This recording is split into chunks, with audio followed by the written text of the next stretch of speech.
the voice of the coast. I am your host, Danika. With me, we have the executive director of the Port of St. Mary, or rather Morgan City, excuse me. I should say St. Mary because, I mean, you're here all the time talking about all the projects that are going on. We have Mr. Mac Wade, and let's get right to it because this is March 2021, and typically in the March time, we're talking about and witnessing high water. We're looking at a lot of that water, the ice that is melted from up north have coming down into our area, causing lots of flooding for us, but no talks of that. We haven't heard anything. What's going on? Danika, knock on wood, but we have been very fortunate. 5 straight years we have been in high water. The last 5 years at this time we were 7 foot plus, easy. We were high. The Corps came out a few weeks ago and sent a forecast out like a 10-day, and they were projecting us to go to about 6.5 foot. It was going to be a little bump because they had some flooding up above us up in the Ohio Valley. I was on a weather call last week with the National Weather Service. They had the Ohio Basin, the Midwest Basin, the group out in Colorado Basin, the Missouri Basin, and the Mississippi River Valley Basin. And all those particular areas pointed out what was going on, what was the long-range forecast. This call was projected out through May, all the way through May. Yeah. All of them were reporting normal conditions to below normal. Now, a few weeks back, you said, well, Mac, I saw on the news where it was flooding up in the Kentucky on the Ohio River.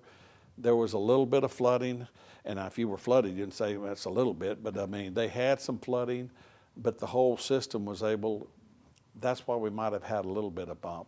We're a little over 4 foot today. We may go up another 6-7 inches in the next several weeks. Okay. Then that will level back off, and if the forecasters are right, if they're right, if we don't get heavy spring rains, you know, and they're not predicting them. In fact, these areas that we're talking about have been in a drought than they have been in high water or a lot of rain activity or snow or ice. Most of that, a lot of that is gone. You say, well, Mac, I saw on the news a snow front's going somewhere. But overall, the system can handle it. So they're not projecting any rise. And that's good news for us down here. Tremendous news. Yes, we haven't had really good news like this in about 5 years. Every bit of that. Yeah. Yes, ma'am. So while we're still dealing with this pandemic, there is some good news. Yes. We will not have to deal with high water, so that's good, at least according to the forecast. Right. The extended forecast, but that I like to say, any of that could always change. You get a rain front that sits over a place for a couple days, dumping inches, and it could mess. All bets are off. But let's just be realistic as well, because if we haven't started to see it now, typically, again, right around this time, we will already see water. So yes, if we get a little bit of a dump, we're still, I think, far and ahead to know that, okay, we're okay. I'd like to say that. That is a correct statement, and what's good about that, our river is holding up good out here. Our surveys are still showing it good. Now you say, well, Mike, you still got that island out there. Yeah, we got an island out there in the middle of the river. But as far as all the rain, the high water we had for months already, it ain't been dumping no silt. It has stayed down. So thank goodness for that. I really, I mean, all I've been talking about is doom and gloom for the last 5 or 6 years when it came to the river. Maybe we won't get hit this year like we have the last 5 years in a row. Sounds good. And let's talk about, since we talk about spring floods and water going up, let's go right over to the Bayou Chene and the progress there. We've been working on that for now a number of years, and we've had temporary structures, and now we are at the point where we're now going to have a permanent structure. It's going to help about 7 parishes, definitely including us. Yes. I mean, we're part of that. We have the federal funding, state funding to back it up. What is the completion date on that project? Danika, I don't want to steal any thunder away from the St. Mary Levee District. They've done an outstanding job. Like I said, it's been going on for over 10 years. In fact, I talked to them this morning. I had some I needed to check with them on something. We visit all the time. Their completion date, to have that structure in place, they're talking about the fall of this year. You know, now fall, is that September? Is that, is that October? But somewhere in that time frame, that they think that barge could be in place. Most likely going to miss hurricane season maybe, but it's going to be in, they'll have it finished by this year. Anything that says the completion date is this year and no longer by the beginning of next year, oh, we've pushed it back. So we are looking ahead and looking at something that's very positive. September, Yes. October, fall, because fall is what, 2-3 months? That's so, right. Yes, we're looking at that. So come on back. We've got much more to come right here on The Voice of the Coast with yours truly.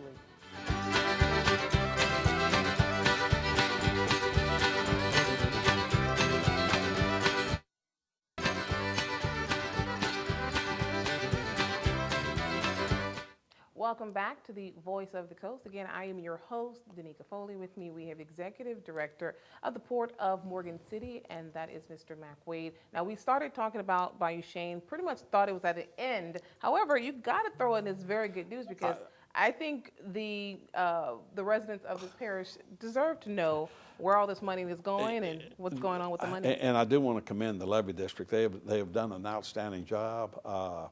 That was a huge undertaking, many years of working through the permitting process. And like I say, this fall, September, October, that project's going to be complete. They've done a fantastic job during the construction phase. But the good thing about it, they came in under budget.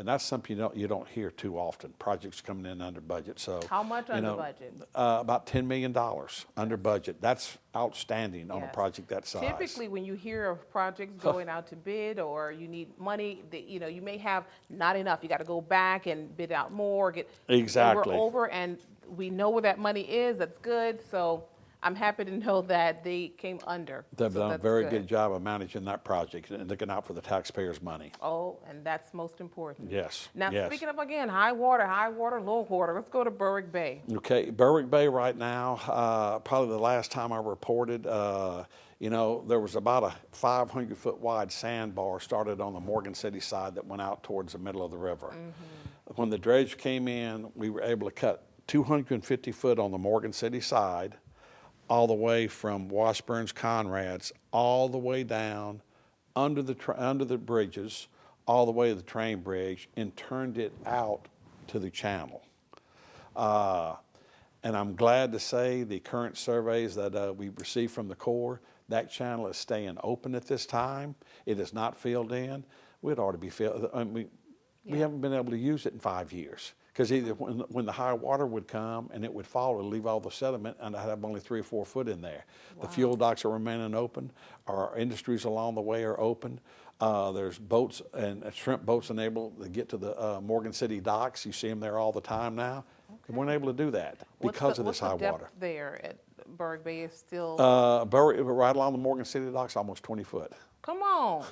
Come on. I looked at the surveys and said, this is wrong. This is impossible. What? And it has maintained that for the last 4 to 5 months. You know, we I have thought you was good gonna water. say, I said on the good side, he might say 16. No. Oh, my. Now, as you go now out in front of Conrad's, you've got 15, 16 foot all the way down, and then you get to Morgan City. How is it? It has not filled in at all. We've got 20 foot off the. Don't go jump off that water thinking I'm going to jump into shallow water. That's it's right. deep. That's right. It's deep. Now, of course, that's great. I love it. Yes. But I'm all about the money. Oh, yeah. I'm yeah. all about the yeah. money. So what is our commerce? I mean, tonnage reports. Can we go and talk about tonnage On reports? the tonnage and everything, now, our industries in this area, let me just say this. They track the monies on tonnage several different ways, and this is the Corps that does this. Our tonnage is up in this area. Danika, it gets very confusing. If you come down the GIWW, through Amelia, through the locks, on out or go up, that tonnage is not being recorded for the Port of Morgan City. Because on the GIWW, that's not really our navigable waterway. Okay. You say, well, Mac, okay, I don't really understand that. But since the locks have been in repairs for the last 2 years, our tonnage, I think Cindy told me, was like about 1.2 a few years back. Mm-hmm. Our tonnage now is right at 9 million tons. Come on. Well, how can that be? Because if you go down the Chene, if you're coming down the GIWW and the locks are closed, Well, you could sit for a day, 2 days. Now they're only down to 12 hours. But if you want to keep going, you go down the Shane. That's the navigable waterway, so he gets credited for all that extra tonnage. And you go down then you come out the river, you come back up, and you go that way. So that's good news on the tonnage, and that helps us for funding. That's where I was going with it. Very important. So that's a good thing. We went from 1.2 to 9. Yes. I want to see my money. Yeah. And I can say my money because I am a taxpayer. That's right. Okay, Exactly. that sounds good. So that means these reports are obviously going to our legislators and to our delegates. Yes. Okay. Well, that's a good note to end on. We got at least 2 more segments to come, so come on right back, right here on The Voice of the Coast. Yeah.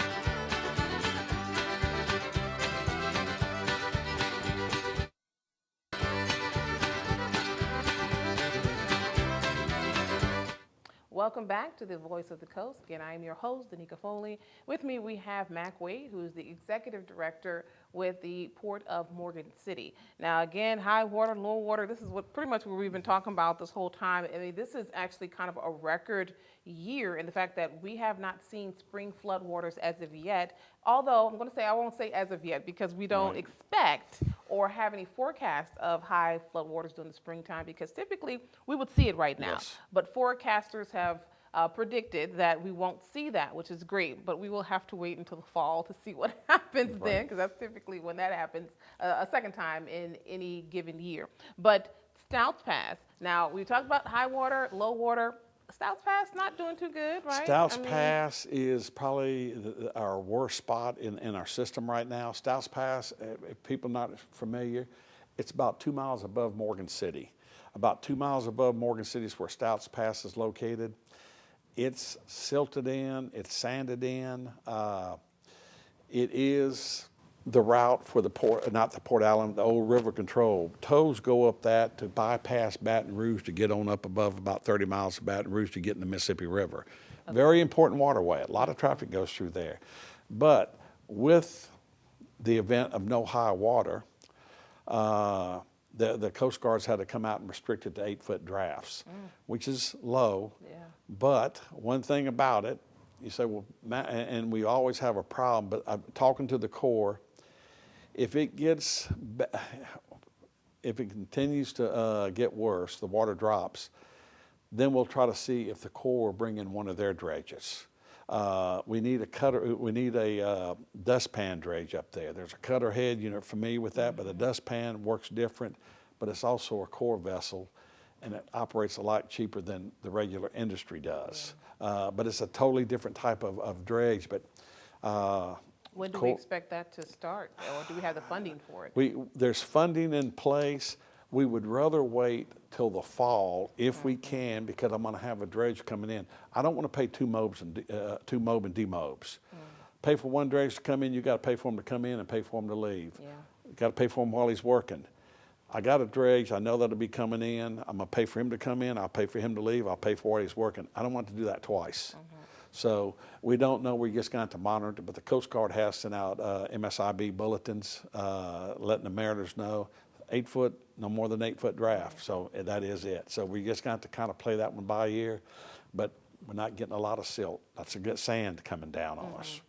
And you typically the depth for that area is about 12 feet. About 12 feet. That's a GIWW northbound. Okay. And it's authorized at 12 foot. All right. Now, on this show, the good, the bad, and the ugly, and I've been covering port for a very long time, and I remember at the time you had Horseshoe Bend, which was open. That was the route for a lot of the vessels to go through. You've since closed it up, and now you have Crew Boat Cut. Yes. Crew Boat Cut was supposed to be a self-scouring route, because it's supposed to, once you close up Horseshoe Bend, you get that water moving and it continues to move, and you also have the rock jetties on the other side. Look. That's the idea, Danika.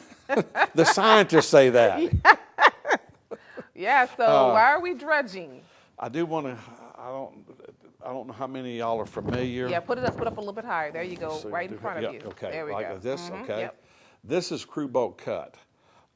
This is a beautiful picture. You may say, I don't see the beauty in it, but you see all blue in this. This is the Crew Boat Cut Horseshoe Bend is, I'm trying not to get too much in your way. You're That's good. the horseshoe. Okay. I've got some more pictures I'm going to show you in just a second. We've just had a dredge, and Danika's right. It's supposed to be self-scouring. Well, and they're saying once you close up Crew Boat Cut, their excuse is you haven't closed up Crew Boat Cut yet. So until you close it up, and what's supposed to happen, all this you see over here, that's the horseshoe going around this way. What it is, that's not closed yet, so sand is not, you don't have as much force blowing through there. Okay. Well, you're supposed to close up Crew Boat? Yes, I'm sorry, No, the horseshoe. Okay. I'm glad you caught me on that. Yes, Okay. we're not closing Crew Boat Cut. Yeah. We're trying to close up the horseshoe and have just a few pictures. This is the latest dredging. And I'll come back on this if we can. Let me come back on that we'll just come back and show a little bit more because I definitely want to talk more about it because that's another route that our vessels take. So come on back right here on the Voice of the Coast.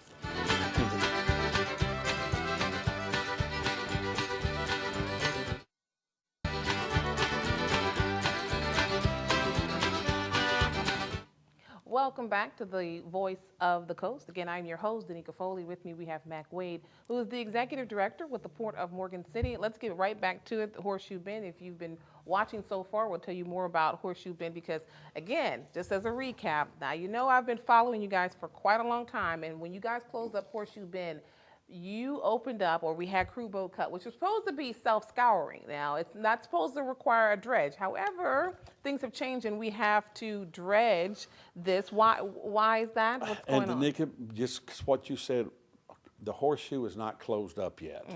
We're still working on it. And if you see this picture, you can see the dredge in the background. You see these two little mounds out here. Right. That's Great Lakes dredging. That's the Dredge Alaska that came in about 3 weeks ago. He was down there for about 12 to 14 days. The new sand deposits you see right here, that represents about 270,000 yards of sand that was pumped. Wow. Now, the dredge is gone. So Mike, I thought he was coming in. He is. He's gone to the shipyard. He'll probably be in the shipyard for a couple months. And back at the time, we didn't mind that because we wanted the high water. Last time we were in there dredging, it was filling in as fast as the dredge could dredge it. He would move 50,000 yards out. 50,000 was in there the next day. Oh my! From the high water. Good. So we said, let's wait till late spring, May, June possibly. Let the high water pass. Let it go ahead and do its damage. Then we go in there. Hopefully, we're not going to get a lot of sand. Now, one thing about that, Danika. I was past it the other day. It's one of your favorite subjects, Foley Island, which is down around the 142. I just love the way that you say it. It just like comes out of your mouth so, naturally. I picked up on that a long time ago. That was about 8 million yards of sand on that project that was pumped on the west side of the river. That material's held up fantastic. I was down there the other day. You can't really see the sand because so much vegetation had grown up over it. I mean, it's already. It's ready for. It's for ready. residents. That's right. You could be developing. That's it.